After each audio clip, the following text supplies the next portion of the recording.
குட்டிமா தமிழ் டிவி குட்டிமா தமிழ் டிவி குட்டிமா தமிழ் டிவி நேயர்களுக்கு வணக்கம்.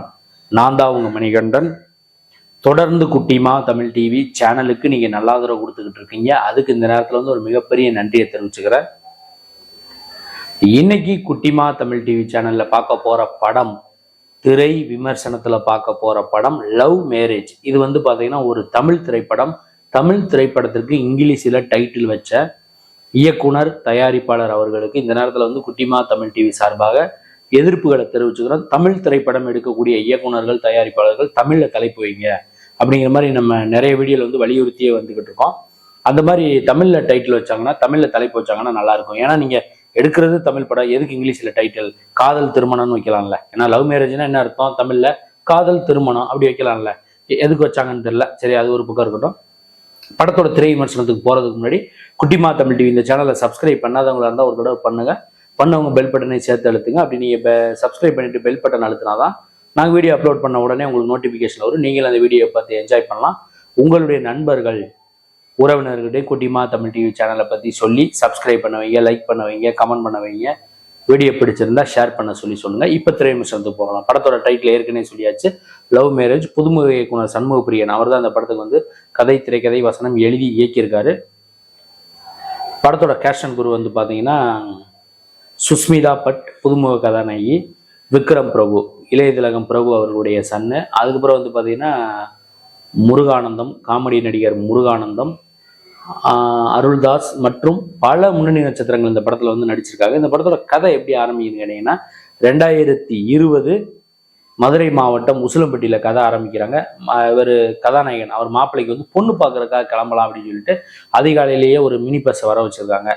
வர வச்சு கிளம்பலாம் போது இவங்க ஊர்ல என்ன பண்ணிட்டாங்க, பேனரே அடிச்சுட்டாங்க. நிச்சயதார்த்தம் நடக்கும்போது பேனரே அடிச்சுட்டாங்க. பொண்ணு எந்த ஊர்ல பார்த்துருக்காங்கன்னா கோபிச்செட்டிப்பாளையம் இந்த பக்கம் பார்த்துருக்குறாங்க. சத்தியமங்கலம் பக்கத்தில் கோபிச்செட்டிப்பாளையத்தில் பொண்ணு பார்த்துருக்காங்க. இவங்க என்ன பண்ணுறாங்க, ஒரு 10 பேருக்கு மேலே இந்த மினி பஸ்ஸில் இங்கேருந்து கிளம்பி வராங்க. கிளம்பி பொண்ணை நிச்சயம் பண்ணலான்னு வந்தாங்கன்னா, பொண்ணையும் பார்த்துறாங்க. பொண்ணுக்கு மாப்பிள்ளை பிடிச்சி போச்சு, மாப்பிள்ளைக்கு பொண்ணு பிடிச்சி போச்சு. பொண்ணுக்கு ஒரு தங்கச்சி வேற இருக்கு, அவங்க அங்கே சிலர் இருக்காங்க. இப்படி இருக்கிற சூழ்நிலையில் நிச்சயம் பண்ணிடுறாங்க. நிச்சயம் பண்ணிட்டு கையை நினைக்கிறாங்க. சாப்பாடு பார்த்தீங்கன்னா நான்வெஜ் சாப்பாடு இல்லை. எப்பயுமே நிச்சயம் பண்ண வீட்டில் வெஜ்ஜு சாப்பாடு தான் போடுவாங்க. இவங்க நம்ம நான்வெஜ் கேட்குறாங்க. அதுவே தப்பா இருக்கு. டைரக்டர் நிச்சயதார்த்த வீட்டுக்குலாம் போயிருக்காரான்னு தெரியல. சாப்பாடு போடுறாங்க, சாப்பிட்றாங்க. சாப்பிட்டு முடிச்சோடனே கிளம்பலான்னு சொல்லி மினி பஸ்ல அந்த வந்த பஸ்ல கிளம்பலான்னு பார்த்தா ஃபர்ஸ்ட் வண்டி ஸ்டார்ட் ஆகுது. அதுக்கப்புறம் சோசியர் சொல்றாரு, வண்டி ஆஃப் பண்ணுப்பா, இன்னும் ஒரு 2 நிமிஷம் கழிச்சு போகலாம், குருவ உரையில போகலாம், இப்படி போகலான்னு சொன்ன உடனே மறுபடியும் வண்டியை ஸ்டார்ட் பண்ணா வண்டி ஸ்டார்ட் ஆகலை. மெக்கானிக்கை டவுன்லேருந்து மெக்கானிக்கை வர வச்சு பார்க்குறாங்க. இது கோவிச்செட்டிப்பாளையம் பக்கத்தில் ஒரு கிராமத்தில் தான் அந்த பொண்ணு வீடு. வண்டி இதாகலைன்னு சரி ஒரு நாள் தங்கிட்டு போங்க, ஒரு நாள் நைட்டு தானே, சாயந்தரம் ஆயிடுச்சு, இனி அவ்வளோ தூரம் போகணும், ஒரு 400 கிலோமீட்டருக்கு மேலே போகணும், தங்கிட்டு போங்கன்னு பொண்ணு வீட்டில் சொல்கிறாங்க. எந்த பொண்ணு வீட்லையுமே அப்படி சொல்ல மாட்டாங்க. ஏன்னா மாப்பிள்ளை பார்க்க போனால், பொண்ணு பார்க்க போனால் பார்த்துட்டு வந்துடணும்.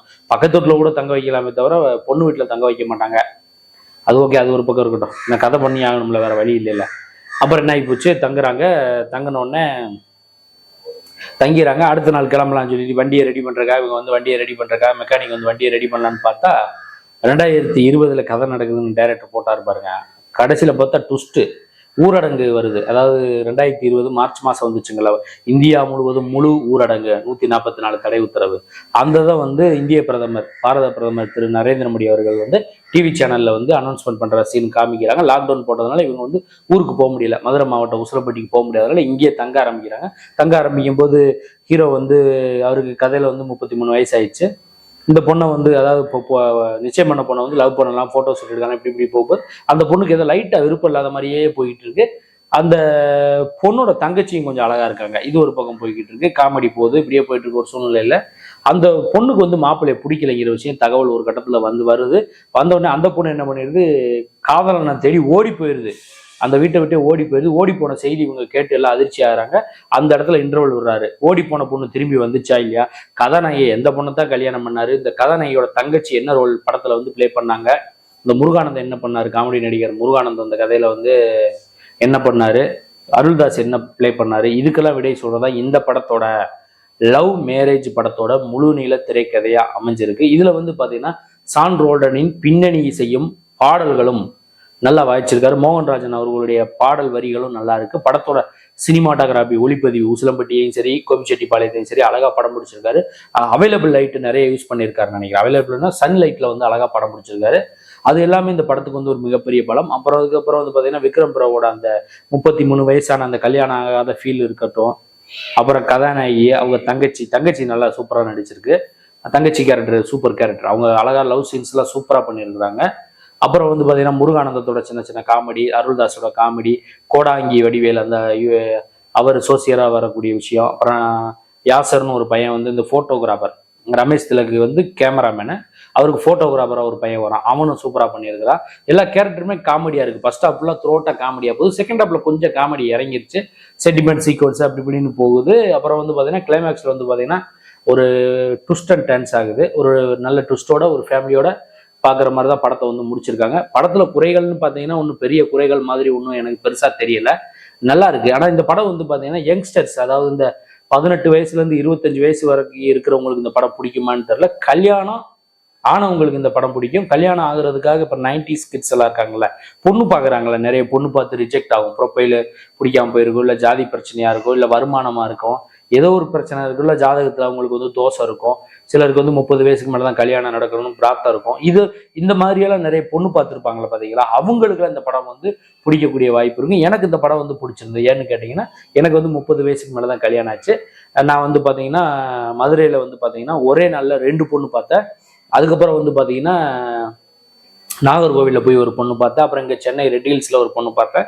அதுக்கப்புறம் அம்பத்தூர்ல போய் ஒரு பொண்ணு பார்த்தேன். இன்னும் சில இடங்கள் திண்டுக்கல், அப்புறம் இன்னும் சில ஊர்ல எல்லாம் போய் தேனி, சில ஊர்ல எல்லாம் போய் பொண்ணு பார்த்தேன். அப்ப அந்த விஷயங்கள்லாம் எனக்கு வந்து தெரியும். நம்ம ப்ரொஃபைல் அனுப்பும்போது அவங்க என்ன சொல்லுவாங்க. அப்புறம் பாண்டிச்சேரியில போய் ஒரு பொண்ணு பார்த்துட்டு வந்தேன். இது எல்லாமே சரியா அமையல. அதுக்கப்புறம் இங்க சென்னையிலே லோக்கல்லே ஒரு பொண்ணு அமைஞ்சிருச்சு. அதாவது வந்து பாத்தீங்கன்னா இது வந்து அந்த மாதிரி அந்த பொண்ணு பார்த்தவங்களுக்கு, அந்த 30 வயசுக்கு மேல கல்யாணம் ஆகாம இருக்காங்க பாருங்க, அவங்களுக்குலாம் இந்த படம் வந்து கண்டிப்பா பிடிக்கக்கூடிய ஒரு வாய்ப்பு இருக்கு. ஃபேமிலி ஆடியன்ஸ் கண்டிப்பா அந்த படத்தை போய் பார்க்கலாம். ஏன்னு கேட்டீங்கன்னா ஃபேமிலி ஆடியன்ஸுக்கான படம் தான் இது. யங்ஸ்டர்ஸ் ரொம்ப இந்த காலேஜ் கேர்ள்ஸ், காலேஜ் பசங்க இவங்களுக்கு படம் பிடிக்குமான்னு தெரியல. ஃபேமிலியோட தாத்தா பாட்டி குடும்பம், பொண்ணு மாப்பிள்ளை கல்யாணம் ஆனவங்க இவங்கெல்லாம் போய் படம் பார்க்கலாம். படம் நல்லா தான் இருக்கு. லவ் மேரேஜ் திரைப்படம். நான் பண்ண இந்த ரிவ்யூ லவ் மேரேஜ் படத்தோட திரை விமர்சனம். இந்த வீடியோ உங்களுக்கு பிடிச்சிருந்தா லைக் பண்ணுங்க, கமெண்ட் பண்ணுங்க. சப்ஸ்கிரைப் பண்ணாதவங்க ஒரு தடவை சப்ஸ்கிரைப் பண்ணுங்க. சப்ஸ்கிரைப் பண்ணிட்டீங்கன்னா மறக்காம பெல் பட்டன் அழுத்துங்க. அப்படி நீங்க பெல் பட்டன் அழுத்தினா தான் நாங்கள் வீடியோ அப்லோட் பண்ண உடனே உங்களுக்கு நோட்டிபிகேஷன் காமிக்கும். நீங்கள் அந்த வீடியோ பார்த்து என்ஜாய் பண்ணலாம். உங்களுடைய நண்பர்கள் உறவினர்கிட்டையும் குட்டிமா தமிழ் டிவி சேனலை பத்தி சொல்லி சப்ஸ்கிரைப் பண்ண வைங்க, லைக் பண்ண வைங்க. அடுத்த வீடியோல இதே மாதிரி ஒரு திரை விமர்சனம் அல்லது சினிமா செய்தி அல்லது இதர செய்தியோட மீண்டும் நான் உங்களை வந்து சந்திக்கிறேன். குட்டிமா தமிழ் டிவி சேனலை பார்த்து ரசிச்சுக்கிட்டு இருக்க நேயர்களுக்கும் ரசிகர்களுக்கும் பொதுமக்களுக்கும் நெஞ்சார்ந்த நன்றிகள்.